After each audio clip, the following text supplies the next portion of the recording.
Whoopi Goldberg was angry when Alyssa pointed out that Trump went to the funeral of Officer Diller. Yes. On Long Island, and Joe Biden went to a podcast. Look at Whoopi Goldberg's reaction. That hot mess that they air in the mornings called The View had to issue not one, not two, not three, but 4 corrections, legal corrections. Not to mention what they did at that debate, where once again, they tried to fact check only one side, and then when their fact checks got fact checked, they cowered. They cowered in fear. I mean, this is a pattern with them. But look, what did it take for us to get to the point of an apology? We had to threaten a lawsuit, Jesse. And by the way, we're still entertaining it. We're talking to some of the best lawyers out there that are experts in this. And as you know, these things can be very complicated. There's a lot of facts and circumstances around it. But we're not going to let this go, because you should not be able to smear 5,000 high school and college kids and then just be able to walk away with it.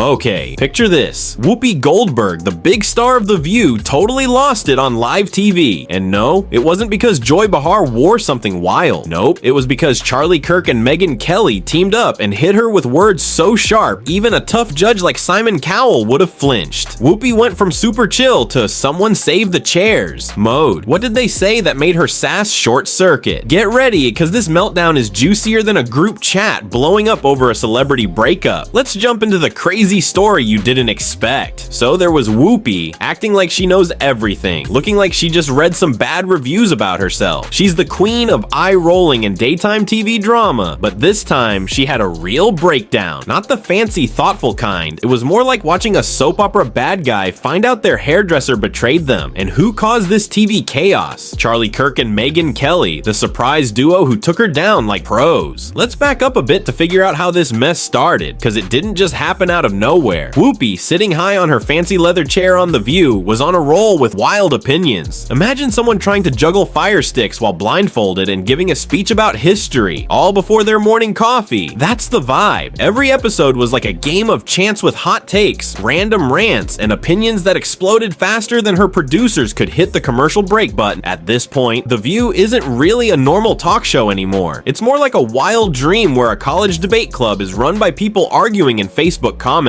The show's original goal of having smart talks has turned into a contest where nobody likes to think deeply. And Whoopi, she's the leader, the cheerleader, and sometimes the one stopping her own arguments. She dishes out big opinions with the confidence of someone who skimmed an article once and built their whole world around it. Charlie Kirk's the founder and CEO of Turning Point USA and the author of the new book, The College Scam. So Charlie, do you accept The View's apology? I mean, regardless of whether or not I accept it, the question is, do our students accept it? That's really what's at heart here. They went after our 5,000 students at our event there of high school and college kids. And look, I get attacked all the time.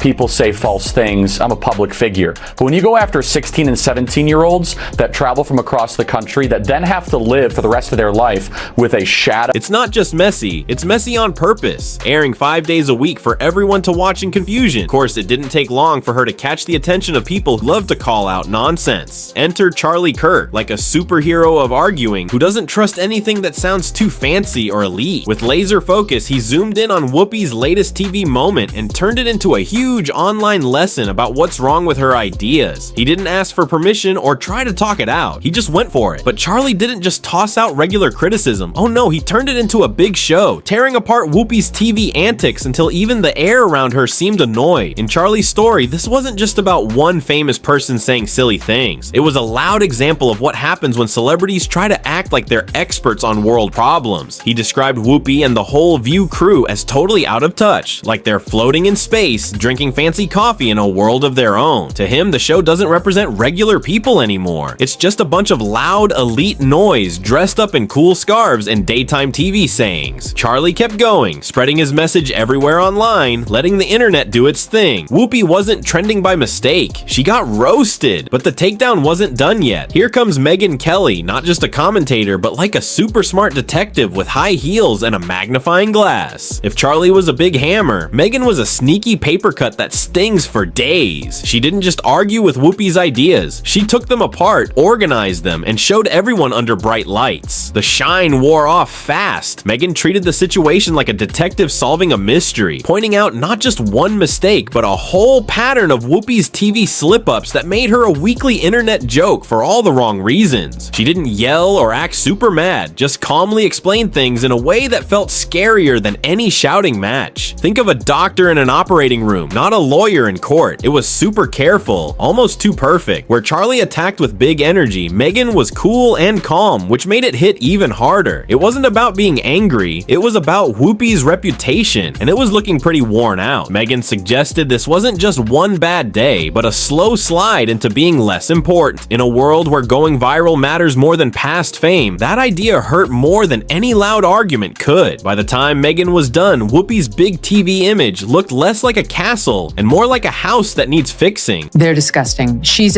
Anna Navarro in your wildest imagination. You could never solo host a show. You will only ever make it as part of an ensemble, and you could never hope to achieve the success that Tucker Carlson has. So you can sit in your little cheap seats all day long and enjoy your little negative henpecking, but your careers are going nowhere, and Tucker is about to dominate in whatever space he... One nobody would touch without a warning, and Megyn, she just walked away, heels clicking, case closed. The result? A huge media mess so wild even news channels couldn't ignore it. A crazy crash of egos, criticism, and big backlash that Whoopi definitely didn't see coming. The internet, being its usual chill self, went nuts like a kid in a candy store. Clips blew up online, memes popped up like crazy, and reaction videos flooded in like a storm. TikTok edits added dramatic music, slow motion zooms, and even laser eyes, because nothing screams big drama like fancy video effects. To really get why this blew up, you gotta understand The View. It's not just a show, it's like a big, loud ritual. Part soap opera, part group therapy with the volume turned way up and no room for calm thinking. It's a place where topics don't just get talked about, they get burned down in a blaze of loud outrage. And Whoopi, she's like the leader of it all, acting like every opinion she has is a gift from the TV gods. But here's the twist, even the big star can trip up. After years of ruling the screen with her mix of attitude and sass, things changed. What used to feel like power started looking like a cartoon version of herself. When the backlash hit, it didn't just knock, it busted the door down with heavy boots. Charlie and Megyn weren't just pointing out one mistake, they were calling out years of preachy speeches and weirdly intense rants that sounded like she was trying out for a play called I'm Smarter Than You. Nothing was off limits. That's what made this takedown so big. It wasn't just a critique, it was like giving Whoopi a new label. She went from being the bold truth teller of daytime TV to the aunt who talks too much at dinner and gets the facts wrong. That's a big drop from being a national treasure, and the internet was right there watching. It didn't help that The View has turned into a stage where everyone acts like they're the smartest person around. The reason they felt they needed to do that, Jesse,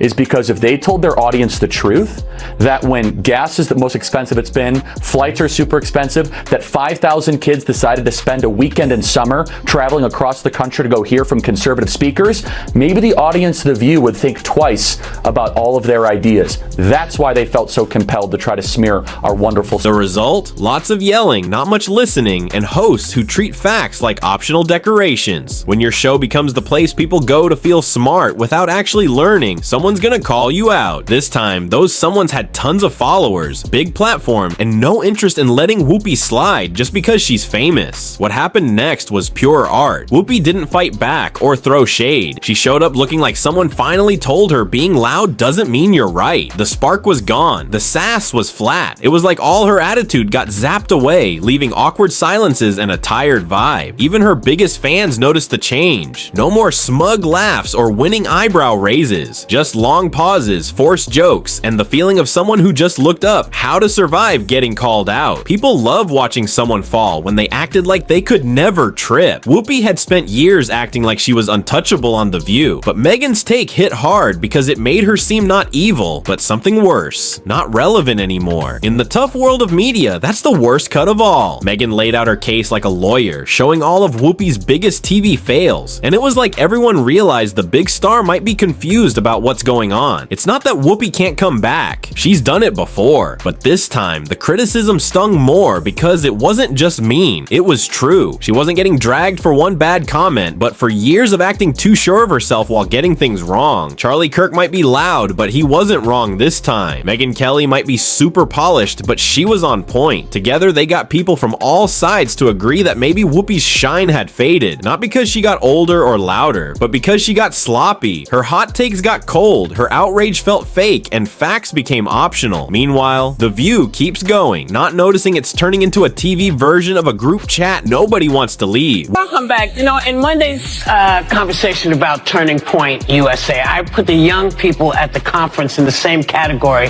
as the protesters outside. And I don't like it when people make assumptions about me, and it's not any better when I make assumptions about other people, which I did. So, my bad.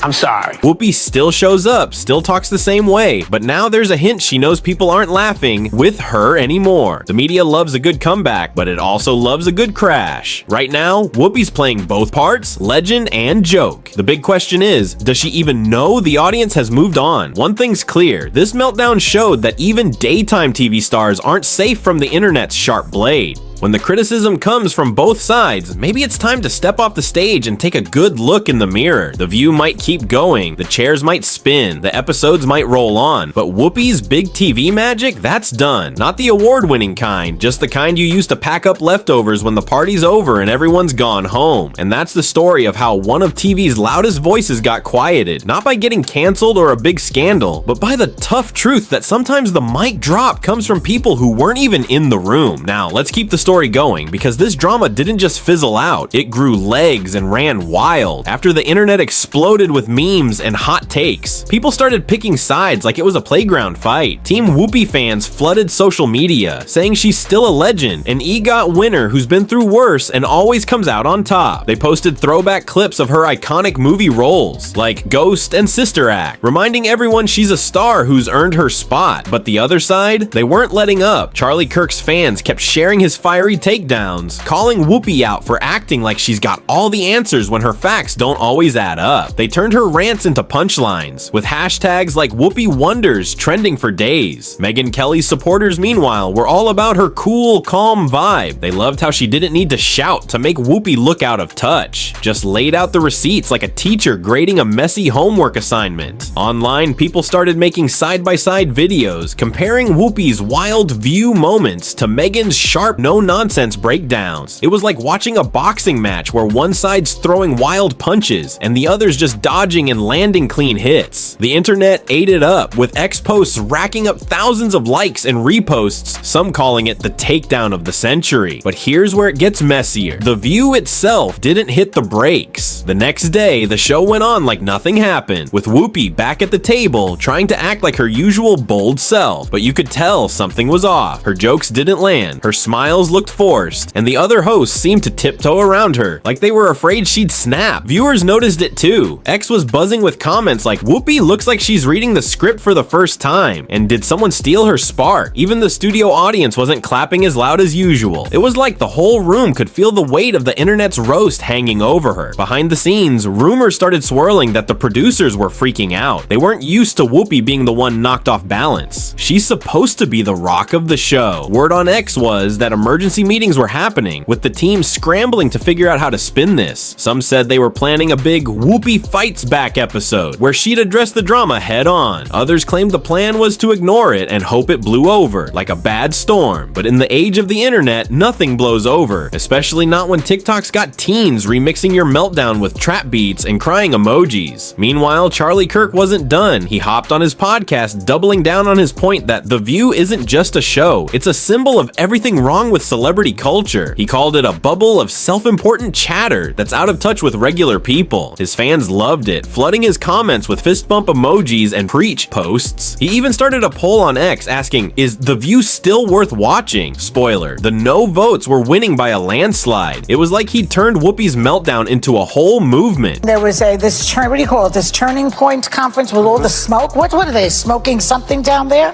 Or it's like whatever. Anyway, they were out there. Were in the front of the conference with anti-Semitic slurs. Whoa, the drama. Charlie Kirk's organization, Turning Point USA, threatened to sue The View. And let me tell you, the nonsense that ensued is really something. Disgusting, gross elitism and her complete out-of-touch nature with respect to the rest of the world. Sunny Hostin goes on The View and decides now would be a great time to dump all over the so-called uneducated. What we did not have is white women who voted about 52%, right, for Donald Trump. Uneducated white women, is my understanding. You have Latino men actually voting more for him, and you have and black men was not the story. We're not the story here because they voted almost 80% for the vice president. Right. Just because you didn't go to college doesn't mean you're stupid, and it doesn't mean that you don't have wisdom. You can go to college and get a bunch of irrelevant facts about how men can allegedly give birth or whatever. With people piling on to say the show's lost its way, Megyn Kelly, true to her style, didn't need to keep hammering away. She'd already made her point, and now she was letting the internet do the rest. But she did drop one sly tweet, something like, when you speak without thinking, the truth catches up. It was vague enough to seem classy, but pointed enough to keep the shade alive. Her followers went wild, calling her the queen of subtle burns. And just like that, Whoopi's name was trending again, but not for her usual bold moments, for being the target of a masterclass in media clapbacks. I don't want to say too much, but we're going to have a lot of fun at the Department of Education. We're going to have a lot of fun. Can I tell you something? Like, I've had quite a few people contact me about that particular post. Like, I'm sure I have 1/100th of what you're getting, but people are contacting me about cabinet posts. I'm like, I got look, nothing. I mean, I'm actually, after this conversation, heading to Mar-a-Lago for a week. And we have a lot to sift through, and if I could be helpful, I have asked. I want to be actively involved in all things education, as you can imagine. The fallout didn't stop there. Other talk shows started jumping in, with hosts on late night shows cracking jokes about Whoopi's bad week. Even comedians on YouTube got in on it, with one viral sketch imagining Whoopi trying to argue her way out of a group chat. The public couldn't get enough, and every new meme or video just kept the story alive. It was like Whoopi had accidentally become the main character in a drama she didn't sign up for. Asked him about that. They asked him about that moment. Watch this, South 36. When the vice president was here, I asked her if she would have done something differently than your administration over the past 4 years. And because of all the successes that your administration had, I think her response was, there is not a thing that comes to mind. Now, that answer was weaponized against her. And there has been some reporting that you... If a liberal came to speak at University of Kentucky, they'd give an open mic like I just did to a conservative and had a discussion like this. I certainly hope they would. No, they wouldn't. Because speech is not a left-wing value. That is why they have to deploy shock troops called Antifa to go after everywhere I go. When I go to University of California, Davis next week, there has to be 120 police officers because of the threats, the violent threats of liberals that want me dead, that want to disrupt our events. There are no right-wing hecklers that come to events like this. I think it's rather clear there's one side that is trying to do everything they can to shut one side up, and one side that's trying to open up the marketplace of ideas. And I think that's rather... Whoopi Goldberg was angry when Alyssa pointed out that Trump went to the funeral of Officer Diller. Yes. On Long Island, and Joe Biden went to a podcast. Look at Whoopi Goldberg's reaction. Choose what you like there, but for Republicans, it was good imagery. Really? One day later, yes. And I'm asking that because I was so offended because you know who showed up. Yeah. And he was, whether he was asked or not. This is a man who didn't care what happened to the officers on January 6th. She promotes Joe Biden and Kamala Harris every day on that show. Trump wasn't supportive enough of the cops who were, yes, in danger on J6th. How does that explain their behavior on a daily basis toward Harris, toward Biden, toward AOC, toward all of the left, including their own show, Sunny Hostin. The hypocrisy is rank. And the wildest part, nobody knew what she'd do next. Would she fire back with a big speech on The View, take a break from the show, or just keep going, hoping people would forget? One thing was clear, this wasn't just about Whoopi anymore. It was about what happens when a big star gets too comfortable, thinking they can say anything and get away with it. Charlie and Megyn didn't just call her out, they held up a mirror to the whole daytime TV world, where loud opinions often drown out real facts. For now, Whoopi's still in the hot seat, and the internet's still watching, ready to pounce on her next move. The chairs on The View might keep spinning, but the spotlight's not shining on Whoopi the same way anymore. And in the fast-moving world of TV and social media, that might be the toughest lesson of all.